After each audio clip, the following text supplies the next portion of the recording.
What's going on, guys? So I've come to the realization that the UFC has to thank Bobby Green and Dan Hooker for saving the Ultimate Fighter, and it all starts with the Jalen Turner head kick.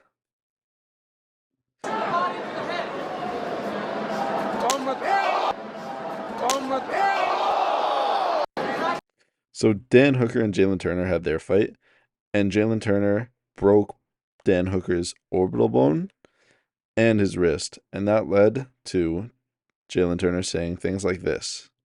And that seeing him in the hospital messed me up. 'Cause I was like, dang, I really took years off this man's life. He couldn't be with his family. He had to get surgery. I felt so bad.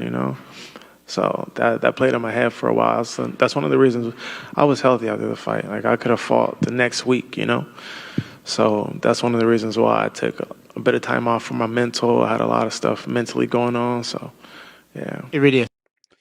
So he talked about how him beating Dan Hooker's ass, even though he lost the fight, hurt his mentality. First of all, that's such a cope way of losing, talking about how you took years off the other guy's life when he beat your ass and he won the fight. But anyway, the MMA gods are cruel. Jalen Turner talks about how his mental side is fucked up and what happens to him in his next fight. Dan Hooker pulls out of the fight against Bobby Green, leading to this moment. Good two from Jalen. Wobbles Bobby bad and he's out cold badly. Fucking ref, he's dead, you fucking idiots. Ref, stop the fucking fight, ref, he's fucking out cold. Fuck you, you fucking. So that happens to Bobby Green because of Dan Hooker, because of Jalen Turner, because of Dan Hooker. Next, in his next fight after that, he takes on Moicano. So he's had 2 fights in a row now where he's done a lot of damage to the other guy, all for nothing, basically. And then this fight, conserving energy too, right? He wasted a lot of energy on the ground, or expended a lot of energy. he drops Moicano. So he drops Moicano and lets him get back up.